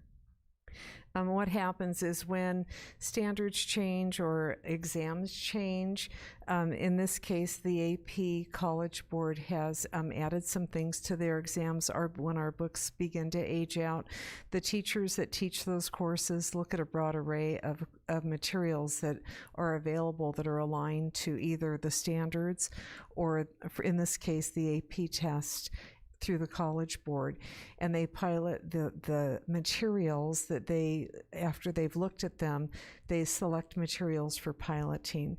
After they go through a pilot to see what the materials look and feel like and how students are responding to them, then they bring those for a recommendation for us to take through the process. Thank you. Anderson? Go Sorry. ahead. Okay. Rob, you're next. Thank you, Dr. Kaiser. What is the timeline for implementation of these textbooks if they are approved? The teachers would like to use them right away. Because as I understand, I have a couple of kids in classes where they would benefit. So the teachers would pick a break time that would be logical, and we would rely on their expertise for when the books and the materials would be traded. A further point of clarification, that would be done in unison within the departments though, right? As opposed to some teacher doing taking they would do it. They would coordinate their effort. All right. I feel like that would cause confusion if we had. They will coordinate their effort. Thank you. Okay. Mr. Hammond. Thank you. Dr. Kaiser, COVID has brought all kinds of challenges. One of them is how people are able to review books. I know we have them in the foyer, but maybe folks feel uncomfortable. Is it available electronically? I will have to check on that. Okay, if it is, can we put that out there so that our parents would be able to access that? Absolutely. But I will need to check on it. Okay, thank you. And then for the board, if there's no change to this, can it come back on consent? If that's what the board wishes. Yeah, I'm good with that. Everyone good? Rob, I can assume you're good with that? Yes. Okay, so then that's what we'll do. We'll bring it back on consent. Thank you. Thank you, Dr. Kaiser. Okay, well, moving on to business services, Connie Wu will talk to us regarding a resolution proclaiming October 11th through the 15th, 2021 as National School Lunch Week. Good evening, Board President Travanti, Board of Education, Superintendent Dr. Smith, Cabinet, community member, staff. Annually, the Board of Education adopts a resolution to proclaim the National School Lunch Week, and this year will be the middle of August, which is August 11 to 15. And the purpose of this resolution is to promote the importance of a healthy school lunch in a child's life and the impact it has inside and outside the classroom. During the last school year, our food service department, they serve our students in the community with over 300 breakfasts, as well as 306,360 lunches, and over 237,996 suppers as the same model for snacks. And we would like to take this opportunity to thank all our food service department, including our director, King Singer, who is here tonight, for their dedication, commitment, and service to the students. Thank you very much, Ms. Connie Wu. Any questions or comments, Ms. Wu? All right, then I'll entertain a motion. So moved. So moved. We have a motion. Can I have a second, please? I'll do the second. Okay, Mr. Hammond had the motion. Ms. Lockerbie had the second. Ms. Huff, can you call roll, please? Board Member Hammond? Yes. Board Member Golar? Yes. Board Member Anderson? Yes. Board Member Lockerbie? Yes. Board President Travanti? Yes. Motion carries 5-0. Thank you, Ms. Huff, and thank you, Ms. Wu. And I believe you have the next item, agreement with Immaculate Conception STEM Academy. That's correct. The Immaculate Conception STEM Academy is a Catholic private school located on the 726 South Shamrock Avenue in the city of Monrovia. And recently, the private school approached to our Director of Food Service, requested whether the district can provide their students breakfast through the National School Lunch and Child and Adult Care Food Service Program. And the director worked with the staff, asked whether there's a possibility we can provide the service to the students in the private school, which is our community students. So back on the staff input, and we are willing to provide that service, and there's agreement here for board approval. The term of this agreement is starting from October 1st to the June 3rd, 2022.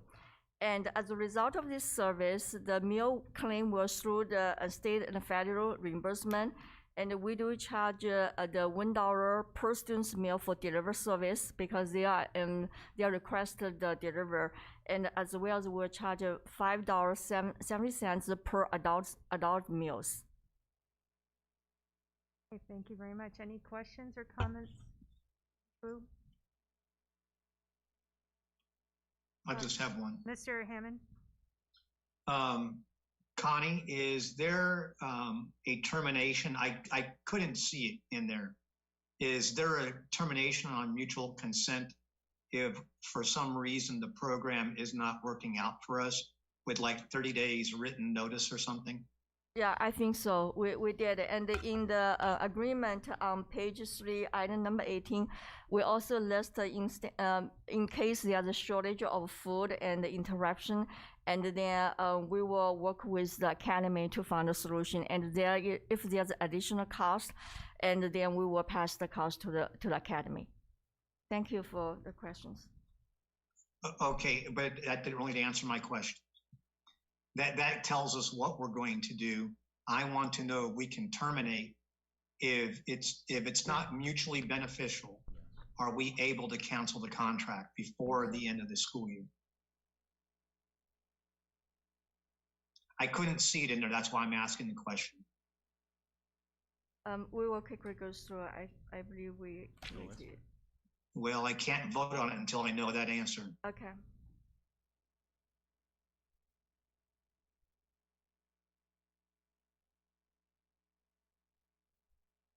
If we want to add that language in, have they signed the contract yet? It's there. On page 4, number 9. At the bottom. Oh, okay. This agreement is subject to annual renewal. The agreement may be terminated by notification given by either party hereto the other party at least 30 days prior to the date of termination. Thank you, Tracy. I just couldn't find that, and that concerned me. Thank you. Thank you. Thank you, Ms. Galar. I do have a question, and I know this question came to you from the board as we were vetting these items, but what is the impact on our current staff? Board President Travanti, board members, Dr. Smith, community, Ken Singleton, Food Service Director. So before I implement anything, I'll vet it with the staff, and so we are short staffed. We're probably working with half the staff, and so I really appreciate the flexibility that CSEA has given us, and that the flexibility to move our staff around. We've actually brought in a couple of substitutes to assist with the load. I didn't have to twist any arms. They're very proud of the process and the product that we have, and they willingly said that, yes, we'll take this on. So, and we had another customer that came knocking on the door, and we weren't able to accommodate them because the meal pattern was totally different. It was a preschool student or preschool, and it would require more resources and a total different meal pattern than the one that's already in place for that day. And so we're basically just expanding upon. I think I responded to that part, but we expanding on a menu that's in production for that day, so it makes it a little bit easier for us to do. Now our staff, our 2 and 3 hour workers, are working about 8 hours a day, and so they're happy for that opportunity. But and I always ask them, is this sustainable? I talked to my managers. We just had a management meeting yesterday, and just to get a pulse of how things are going. I can't be at all schools, and we're short staffed.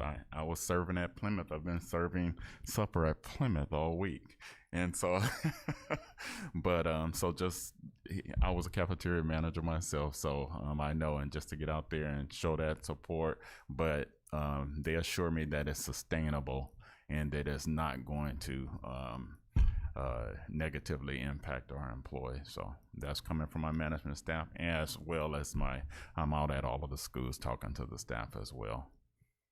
Thank you for letting us know that you've had those conversations, and that we don't overly burden our food services staff, because we know that they're already stellar and they are probably not good about saying no. So I just want to make sure you had that conversation. So appreciate that. Thank you. Absolutely, Barbara. And we also want the board know that we also reach our retired cafeteria manager, and they are willing to help because some of them are part of the community.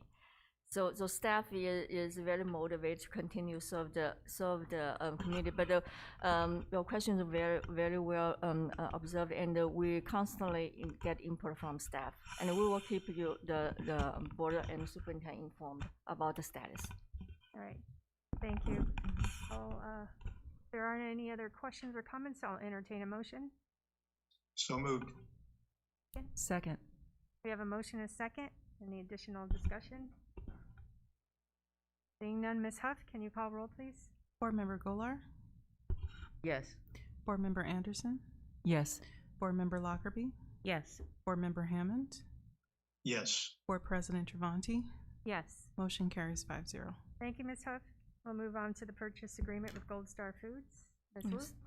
Yes, again, on board, the district was notified by our this school year's produce provider, which is Sweet Produce.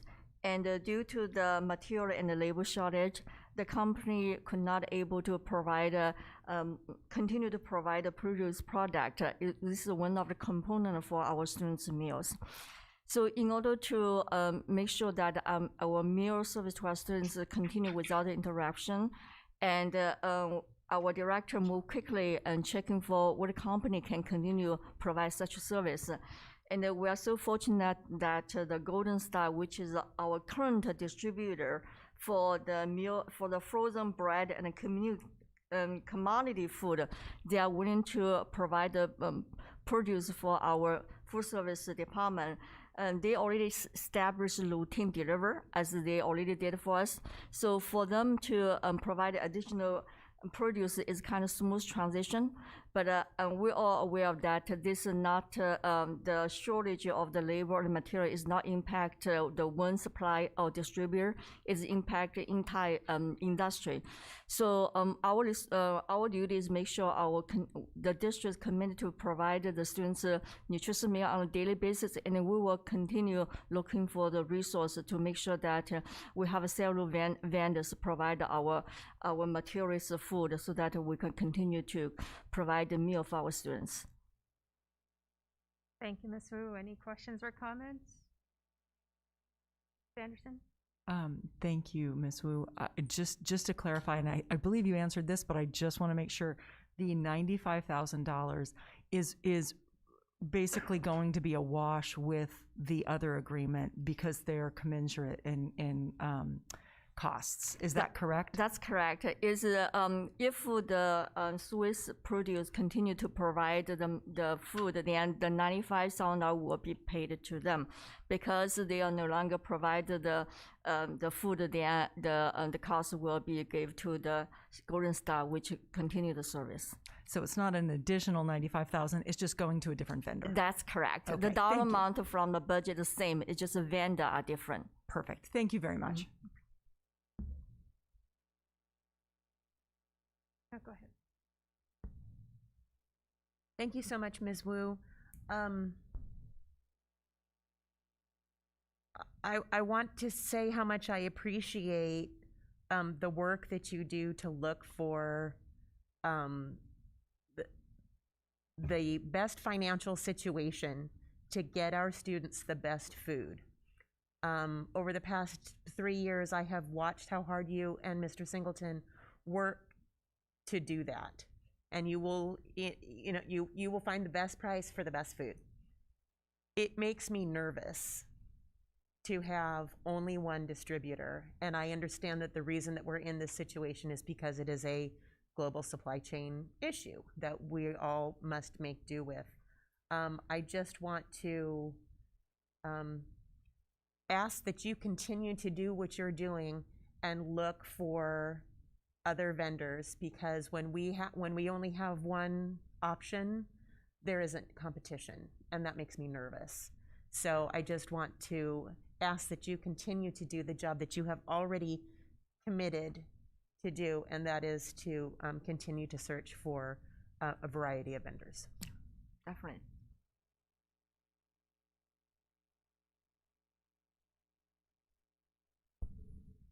Okay, I'll entertain a motion. So moved. We have a motion. Can I have Second. a second? We have a motion and a second. Additional discussion? Ms. Huff, can you call roll, please? Board Member Anderson? Yes. Board Member Lockerbie? Yes. Board Member Hammond? Yes. Board Member Golar? Yes. Board President Travanti? Yes. Motion carries 5-0. Thank you both. Moving on to board business, Dr. Smith. Resolution. Thank you, President Travanti. This year, September 15th, 2021 through October 15th, 2021, the United States celebrates National Hispanic Heritage Month, enacted in Public Law 100-402 on August 17th, 1988, with this year's theme being Esperanza, a celebration of Hispanic heritage and hope. The MUSD Board of Education recognized the economic, cultural, spiritual, and political development of Hispanic Americans in Monrovia and encourages schools, staff, and students to honor the historic contribution of Hispanics through research, classroom lesson plans, guest speakers, displays, lectures, practical activities, and cultural celebrations. The Board of Education is requested to approve Resolution 2122-04, recognizing this period of time as Hispanic Heritage Month. Thank you, Dr. Smith. Any questions or comments? I personally want to thank you for bringing this forward. This absolutely means a lot to me. As you know, that's my heritage, first generation born here in the United States, and both parents and every family member before that were born in Mexico.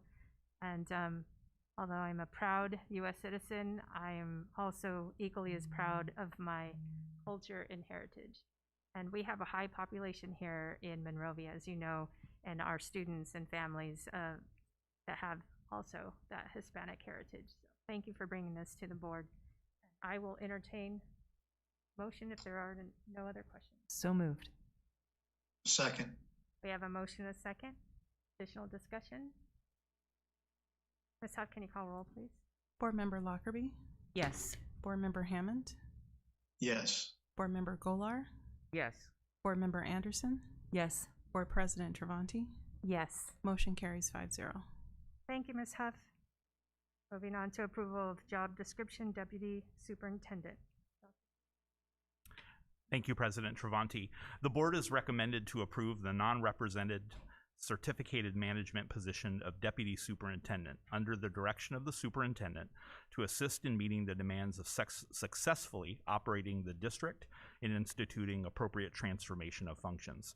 In partnership with the Superintendent, the Deputy Superintendent is responsible for the leadership and management of the internal operations of the district. The Deputy is to create a culture of high expectations and collaboration to be responsive to the needs of school sites and the community as a whole, and further internal coordination of complex issues and initiatives. Thank you, Dr. Smith. Any questions or comments for Dr. Smith? I have a question, and if it's not something that you can answer this evening, I'll look forward to it on a board update. I did not see in the job description, which is lengthy, and I appreciate that. I did not see in the job description anything that had to do with what comes with a deputy position. In other words, does the job require staff to come with this position? Do you have any thought on that you can comment on now? If you can please clarify your question with respect to staff that comes with the position specifically? The job description describes the job of the deputy. It describes the job of the deputy in such a way that this position only requires one person and not additional people to support this position. Is that clearer? It is. Thank you Okay. for clarifying that. Thank you. It's much appreciated. At this point in time, I believe that we can support the deputy superintendent's needs with existing staff. Thank you for that. I appreciate it. Any other questions or comments for Dr. Smith? Oh, Mr. Hammond. Thank you. Dr. Smith, I want to do our best to answer some of the questions that folks had during oral communications here. I know they'll get a written response, but I think we can probably get some of them answered. And I thank Board Member Lockerbie for asking that question, because that answers one of the questions that was asked. The other one, there was one that said we've not had this position before. Can you address that, please, Dr. Smith? Yes, sir, and thank you for the question. There has been a deputy superintendent in the district before. Someone held the title and the position several years ago. I can't mention, or I don't know specifically the exact time frame, but there was a period of time, several years ago, where somebody was in that actual position. There's an old job description that was in place, but we felt it would be necessary to bring a new one forward. And there's always been a salary classification that's been on the books for that as well. Okay, and I appreciate you answering that.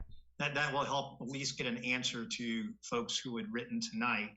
I know they'll be getting their full answer in writing as a response.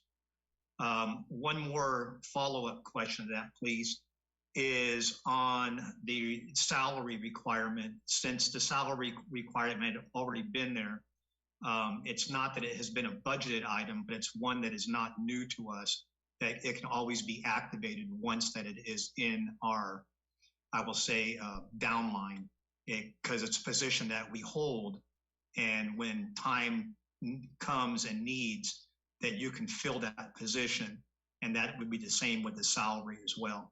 Is that correct? That is correct, sir. And there are other positions that we actually have salary schedules for, associate superintendent and other things like that as well. Okay, so this is basically, the answer in a nutshell, this is not new, it's just being activated. Correct. Thank you. Any other questions? Comments? I'll entertain a motion. So moved. We have a motion. Can I have a second? Second. We have a motion, a second. Any additional discussion? Ms. Huff, can you call roll, please? Board Member Hammond? Yes. Board Member Golar? Yes. Board Member Anderson? Yes.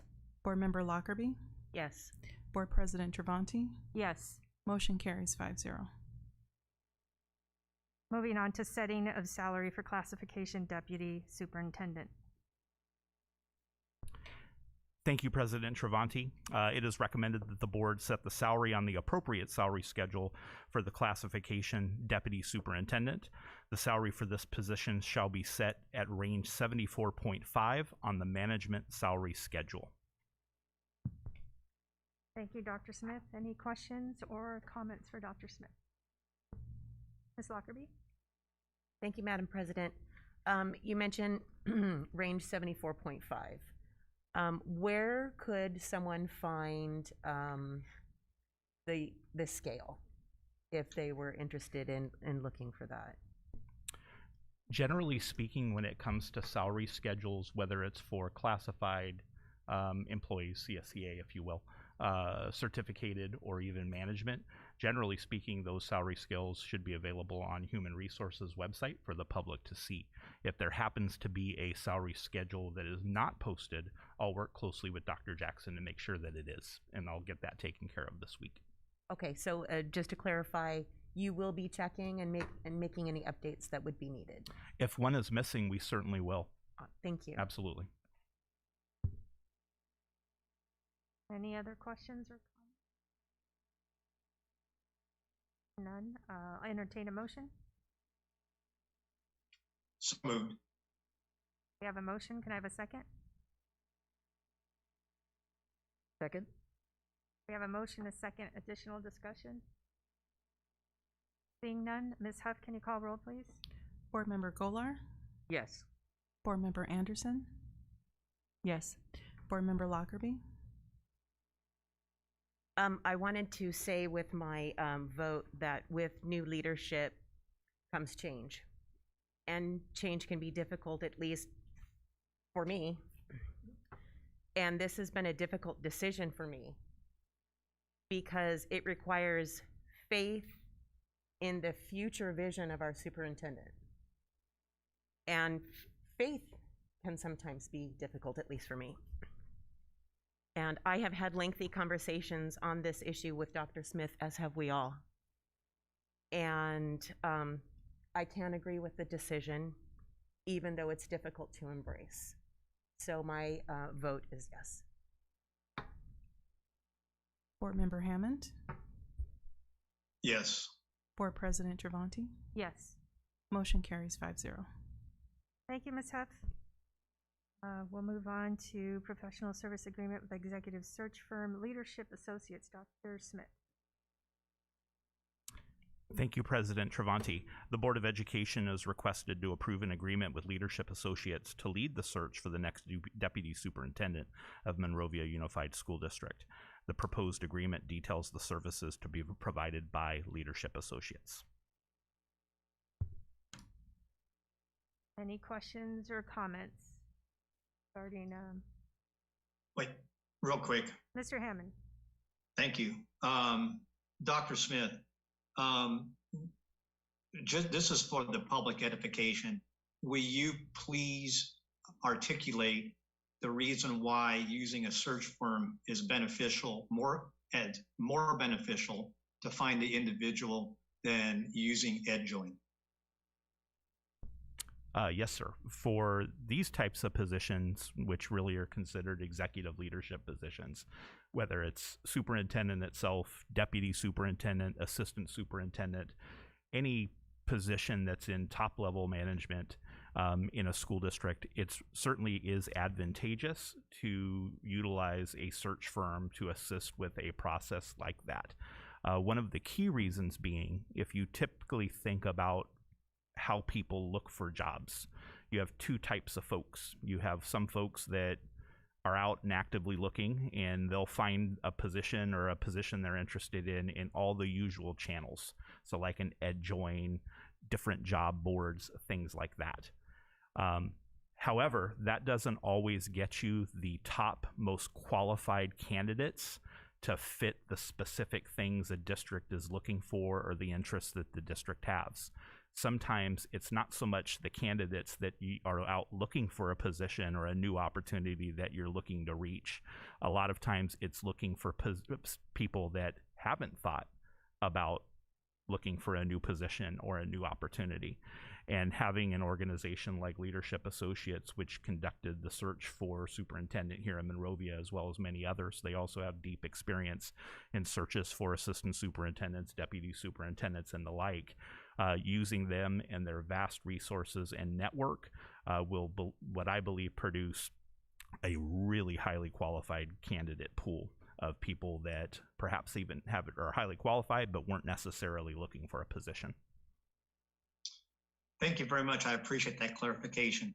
I want the folks who are viewing this, whether live or be watching it on tape, to know that the board has spent a tremendous amount of time coming to getting it here on the agenda. As Board Member Lockerbie said, this is not something that is taken lightly. We do know that each one of the dollars we have, that we have to get the best value for every cent that we spend. And we're going to find, and we found out this evening that 5 very different people found extreme value in going down this road. I think Celine did a great job articulating, the feelings on it. Change is difficult, but if we're going to progress into the future, change we must.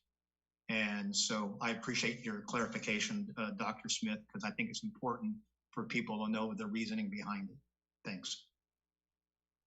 Thank you, Mr. Hammond. I agree with you 100%, and I also was planning on thanking you for your comments, because this is not easy. Never easy to make these kind of decisions. And, we heard the public comments loud and clear.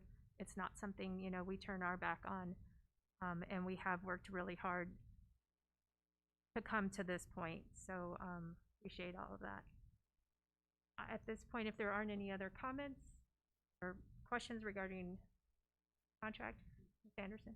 I just would like to say, in reference to the work that we've put in on this, I know Ms. Golar and I are new to this. There's so much work that I know you guys have put in addition to Dr. Smith and myself, and I just want to thank you. I appreciate all of the different comments and points of view, because we all do come at this from a different direction, and it really helps me as a newer board member to solidify my own position and to make what I feel is the best judgment for the future of our school district. So I appreciate all of the continued conversation and diligence in the background that we dive into. So thank you. Thank you, Ms. Anderson. With that, I'll entertain a motion. So moved. Have a second? Second. Additional discussion? Hearing none and seeing none. Ms. Huff, can you call roll, please? Board Member Anderson? Yes. Board Member Lockerbie? Yes. Board Member Hammond? Yes. Board Member Golar? Yes. Board President Travanti? Yes. Motion carries 5-0. Thank you, Ms. Huff. Dr. Smith, pending board issues, please. Thank you, President Travanti. Our final item is our usual item around pending board issues. A couple of things just to share with the board that we have in the works. We will have a presentation in the month of October around inter-district transfers. Our Student Services Department is in the process of compiling all of that data, and as well as analyzing and presenting trends, as district transfers are of pertinent importance, as we all are concerned about overall enrollment as well as ADA. We will also be working for the next October meeting to certify our textbook sufficiency. Again, that's an annual item. And we also have listed a presentation with Simply Fall coming up for adult education. We'd like to do that in October as well. Thank you, Dr. Smith. Thank you. Under old business, we have regular Board of Education meetings scheduled for October 13th at 6:30. Please note that new time for our public meeting.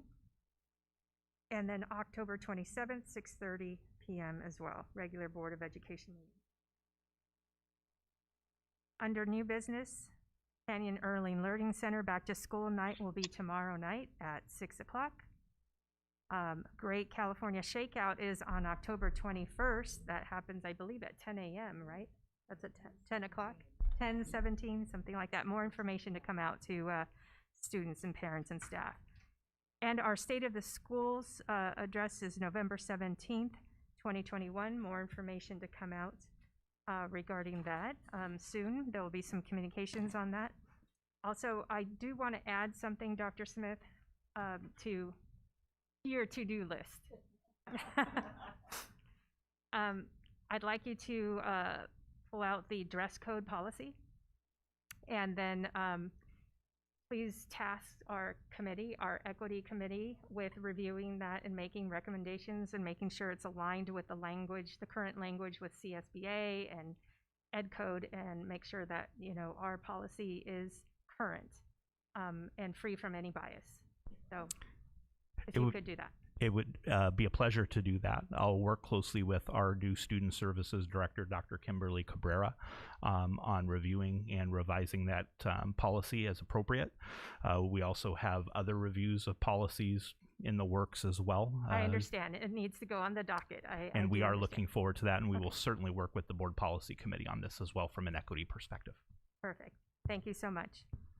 And before we adjourn tonight's meeting, we would like to close tonight's meeting in memory of a special individual, Roberto Federico, husband of clerical assistant Maria, also known as Joy, that's Joy Alberto, and father to Clifton student Sophia Grace Federico, who passed away on September 8th, 2021. Bobby, as he was fondly called, was a longtime Monrovian who managed several healthcare facilities. In 2013, he suffered a massive stroke that left him paralyzed on the right side of his body.